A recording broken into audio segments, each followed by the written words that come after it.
मेरो उमेर चाहिँ भर्खर 21 वर्ष भयो अनि अहिले चाहिँ डायलिसिस गरिरहेको छु। तर अहिले उमेर सानो भएको कारणले म अझै पनि बाँच्न चाहन्छु। Can please मितिनीजी बी ब्रेभ। नमस्ते रमन राईको भ्युअर्सहरू, के छ? आजको ब्लगमा चाहिँ म तपाईँहरूसँग एउटा सानो सहयोग लिएर आएको छु। अनि मेरो साथमा हुनुहुन्छ हाम्रो मितिनीजी। उहाँकै लागि हो आजको भिडियोमा चाहिँ सक्दो हेल्प गर्नुहोस् तपाईँहरूले है। खास कुरो चाहिँ के हो भने उहाँको मैले भन्दा त तपाईँ नै आफै भनिदिनु न के कसो सबै। नमस्ते, मेरो नाम चाहिँ निर्जला तामाङ, मेरो घर चाहिँ रामेछाप मन्थली। अनि म चाहिँ विगत 1 वर्षदेखि डायलिसिस गरेर आइरहेको छु। मेरो चाहिँ 2टै किडनी फेल भएको छ। अनि मेरो परिवारमा चाहिँ बाबा मम्मी म अनि मेरो एउटा भाइ छ।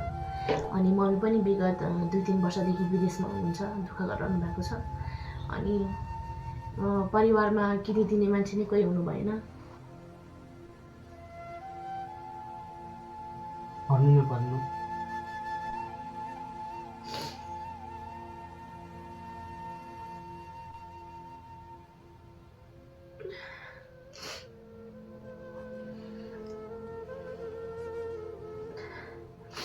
Can please मितिनीजी बी ब्रेभ।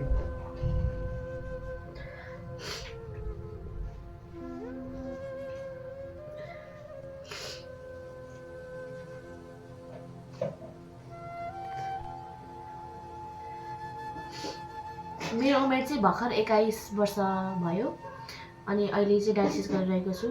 तर अहिले उमेर सानो भएको कारणले म अझै पनि बाँच्न चाहन्छु। अझै धेरै कुराहरू गर्नु छ। अनि अहिले डायलिसिस गरेर मात्र पनि हुँदैन, किडनी फेर्नै पर्छ। डक्टरहरूले पनि फेर्नै पर्छ। हजुर, फेर्नु नै पर्छ फेर्नै पर्छ। फेर्नै पर्छ, डायलिसिस गरेर मात्र हुँदैन, फेर्नै पर्छ। अनि के कति लाग्ने भनेको त फेर्नुको चाहिँ किडनी चाहिँ अब कसरी किन्नुपर्ने हो कि दिन मान्छे अब आफ्नै फ्यामिलीबाट मिल्यो भने फ्यामिलीले दिनु पनि मिल्छ भन्नुभएको थियो होइन। तर फ्यामिलीबाट दिन मिल्ने भएन, किन भन्दाखेरि मम्मी पनि बिरामी हुनुहुन्छ।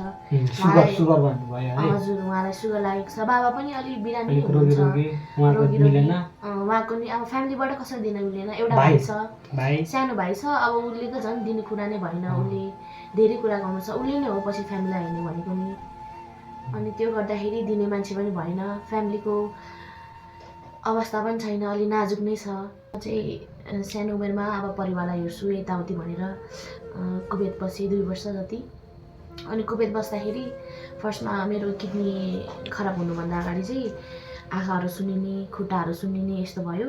अनि मैले चाहिँ सोचेँ कि अब त्यहाँ काम गरेर यताउति धेरै काम गर्नुपर्ने नि त, 24 घन्टा घरमा गएको थिएँ।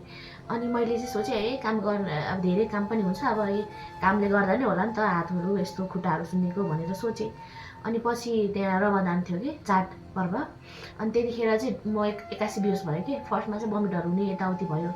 अनि मैले त सोचेँ धेरै काम गरेर होला, बिहानदेखि केही पनि खाएको थिएन, त्यही भएर होला भनेर सोचेँ। एक्कासी ढलेछु म। उठ्दाखेरि चाहिँ थाहा थिएन कि हस्पिटल पुगेको पनि, त्यहीँ बेहोस भएछु, हस्पिटल पुगेको। अनि हस्पिटलमा चाहिँ चेक गर्दाखेरि थाहा भयो कि मेरो 2टै किडनी फेल भएछ भनेर। अनि त्यहाँनिर बायोप्सी भन्ने हुँदो रहेछ। बायोप्सी गर्छु भन्दाखेरि अब अर्काको देशमा मम्मीहरू मान्नु भएन। अनि त्यहाँदेखि तत्कालै नेपाल आएँ। बायोप्सी भनेको चाहिँ के रहेछ भने हाम्रो किडनी चाहिँ अलिकति पाल गरेर निकालेर हेर्ने के, त्यो रहेछ बायोप्सी भनेको चाहिँ। अनि अर्काको देशमा अब मम्मीहरू पनि डराउनु भयो, बायोप्सी नगरौँ, आफ्नै देशमा गरौँ जे गरे नि भनेर एकदम अत्तालिनु भयो। अनि नेपाल आएँ। अनि नेपाल आएर फेरि के हो के घाँटीमा के हाल्नुपर्ने यताउति। अनि एकचोटि देखाइदिनु न तपाईँको हात पनि। मेरो हात अहिले चाहिँ डायलिसिस गरेर हो यता हातबाट। सुरुमा यस्तो मेसिन चाहिँ हाल्नु पर्दो रहेछ। यहाँ थियो भने भाइब्रेट, यो मेसिन चलिरहेछ क्या अहिले। अब कस्तो होइन जिउभित्र अब मेसिन चलिरहेछ, भाइब्रेट भइरहेछ क्या भ्याएर गर्दै।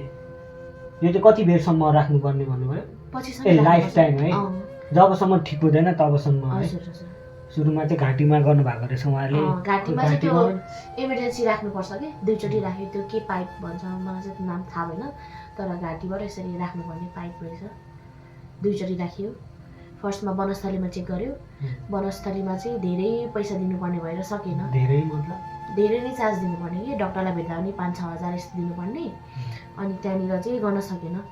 अनि त्यहाँबाट यताउति बुझ्दाखेरि वीरमा गरेँ। लाइफ इन्स्योरेन्स होइन, वीरमा मतलब वीर हस्पिटल चेक गरेको कि वीर हस्पिटल यताउति जजाउने डक्टरहरूसँग कुरा गर्ने त्यो पाइप राखेको। यो फिस्टुला पनि मैले वीरमै बनाएको हो, 2 चोटि बनाएँ। फर्स्टमा यता फिस्टुला भनेको यही हो फिस्टुला। फिस्टुला भनेको यो मेसिन हालेर यो मेसिन हालेको होइन नि त, यसलाई नसा काटेर जोडेको हो कि। नसा र भित्र हुन्छ 2टा भेन र आर्टरी र भेन। आर्टरी र भेनलाई चाहिँ काटेर जोडेर चाहिँ फिस्टुला हुन्छ। अनि त्यो फिस्टुलाबाट चाहिँ डायलिसिस गर्ने हो। अनि पहिला चाहिँ यतापट्टि बनाएको थियो फिस्टुला, अनि यो चाहिँ बिग्रियो, बनेन। अनि पछि फेरि यता बनाएको। पहिला इमर्जेन्सीको लागि चाहिँ घाँटीमा राखेको थियो। अनि त्यहाँबाट 2टा हातमा बनायो। फर्स्टको हातमा बनाउँदाखेरि चाहिँ बिग्रियो, अनि बिग्रेपछि चाहिँ फेरि यतापट्टिको हातमा बनाएको। अहिले चाहिँ यहीँबाट डायलिसिस भइरहेछ, राम्रो नै भइरहेछ। अहिले पनि तपाईँ हस्पिटल गइराख्नुहुन्छ? हप्तामा 2 चोटि जानुपर्छ, हप्तामा मंगलबार र शुक्रबार। हजुर। के को लागि त चाहिँ? त्यो डायलिसिस गर्न लागि। अब हामीले खाएको कुराहरू पच्दैन, अनि त्यो खानेकुराहरूलाई चाहिँ फिल्टर गरिन्छ कि डायलिसिसबाट। खानेकुरा कि ब्लडलाई चाहिँ?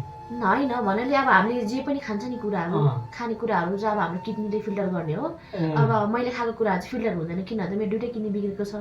हाम्रो जे खानेकुरा खाए पनि किडनीले फिल्टर गर्ने रहेछ कि। तर अब मेरो त 2टै किडनी फेल छ, त्यही भएर डायलिसिस गर्नै पर्छ कि।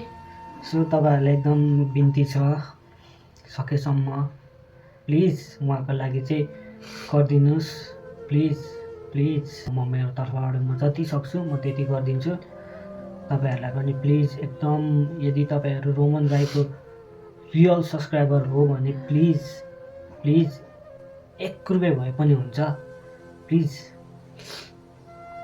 प्लिज। तपाईँहरूको सानो हेपले मैले फेरि पनि पहिलाको जस्तै नयाँ जीवन पाउँछु। म कुनै धनी बाबु छोरी पनि होइन। मैले जे गरेँ आफ्नो दमले गरेँ। सबैजनाले विदेशमा हुनुहुने, नेपालमा हुनुहुने सबैजनाले मलाई हेल्प गरिदिनु होला। म फेरि जिउन चाहन्छु। अनि त्यही हो, आजको भिडियोको लागि चाहिँ यति नै। उहाँको बारेमा म भिडियो बनाउँछु अझै पनि, के कसो हेल्प भयो, के कसोले गरिदिनु भएछ त भिडियो देखेर, अनि के कसो भइरहेको रहेछ उहाँको ट्रिटमेन्ट, म सबै तपाईँहरूलाई अब आउने दिनहरूमा देखाउँदै जान्छु। अनि आजको लागि चाहिँ यति नै। प्लिज सकेसम्म उहाँलाई हेल्प गरिदिनुहोस्, सकेसम्म जे जति सक्नुहुन्छ। म उहाँको क्युआर छोडिदिन्छु, 1 रुपियाँ 2 रुपियाँ 5 रुपियाँ जति गरे पनि हुन्छ। जसरी थोपा थोपा मिलेर समुद्र बन्छ भने 1-1 रुपियाँ मिलेर 1000 बन्ने हो। धन्यवाद। आजको ब्लग्समा यति नै। हामी फेरि पनि भेट्छौँ नयाँ भिडियोमा। हस् त लिदिदी, बाई बाई। बाई बाई भनिदिनु न, यता स्माइल हागौँ न, स्माइल। अब चाहिँ हाँस्नु न, अघि जसरी हाँस्नु न। By by. तपाईँहरूलाई पनि गुड नाइट। अब हामी नयाँ ब्लगमा भेट्नेछौँ, फेरि आउँछौँ नि हामी है नयाँ भिडियोमा। By by.